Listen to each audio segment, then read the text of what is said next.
Nobody walks out of a team facility in the middle of the season unless something's broken. Maxx Crosby didn't just leave the Raiders building, he left a bruise on the idea that this season can be quietly salvaged by doing the right thing behind closed doors. This isn't a simple injury story. It's a fight between a franchise's calculus and the soul of its locker room. It's about a player who's built his reputation on guts and availability being told to stop doing what made him great, and how the way that message was delivered, quietly, administratively, with draft picks in mind, might cost the Raiders more than a snap or two. Las Vegas told Crosby he's done for the year. 2 games left. Knee issues, they said. Protect the future, they said. That's the official line. The pushback was immediate. Crosby wanted to play. He wanted to finish. He wanted to keep fighting. So when the decision landed, he didn't nod politely and accept it. He left. The optics are ugly for a reason. This is a 5-time Pro Bowler, a leader, a guy who, in his own words, doesn't care about draft picks. I don't give a about the pick, he said. He plays to win, to be elite, to build something that matters.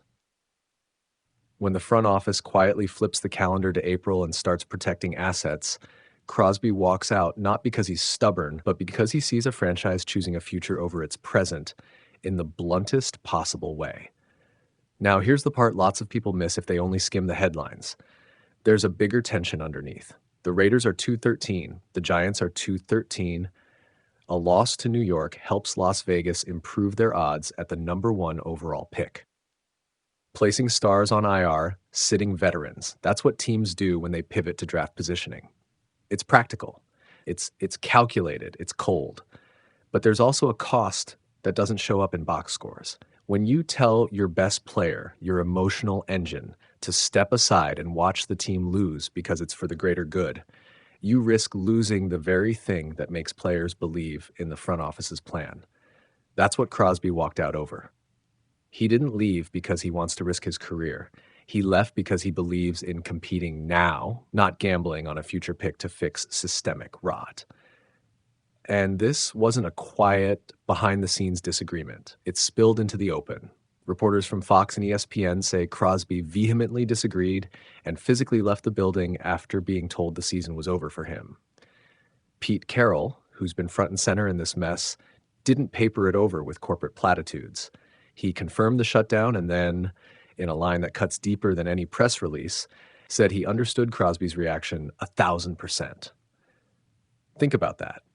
The head coach, the man tasked with managing players and optics, publicly siding with a player who was defiant against the organization's decision. So what changed in that moment? The turning point wasn't the injury or the IR transactions.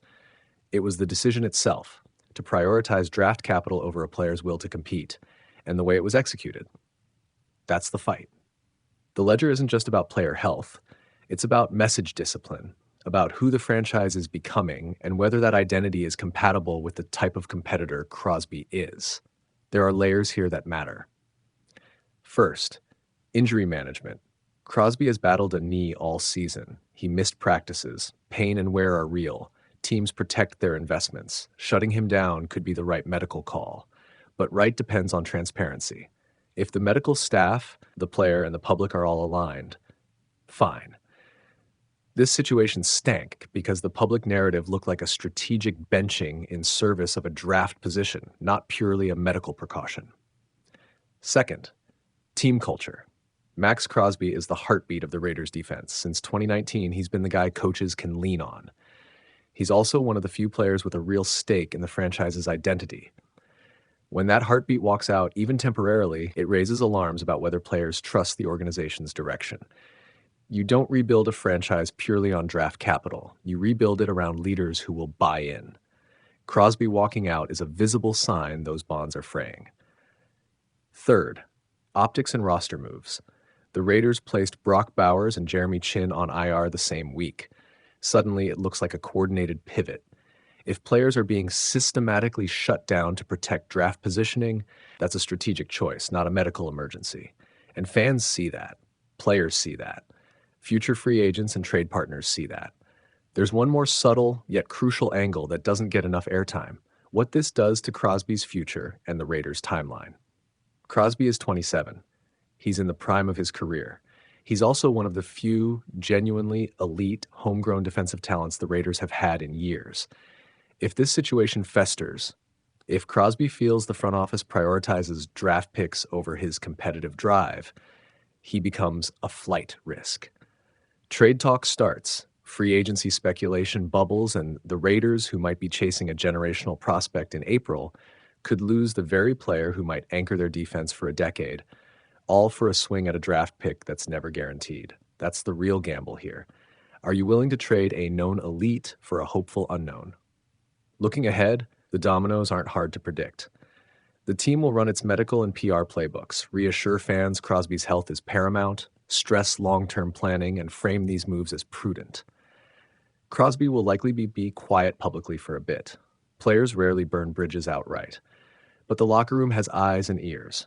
Teammates watch how leaders are treated. Potential free agents watch how a franchise reacts under pressure. And fans? They remember whether the team fought to win or surrendered to strategy. What's most interesting is Pete Carroll's role. He didn't deny, he didn't defend the shutdown. He humanized Crosby's reaction. That's a coach acknowledging that sometimes the player's instinct to compete outweighs the arithmetic of a tanking strategy. It's notable because coaches are usually the ones defending the organization's decisions. Carroll siding with Crosby, at least rhetorically, opens a crack in the standard team script, and cracks tend to grow. So where does this leave us? The Raiders have 2 games left. They have decisions about Colton Miller's activation window.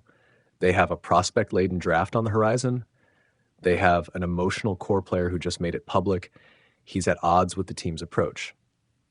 And they have a fan base watching whether ownership will build a team around its leaders or around spreadsheet projections. There's no clean answer. Maybe Crosby truly needed rest. Maybe the Raiders calculate that long-term success demands a top pick.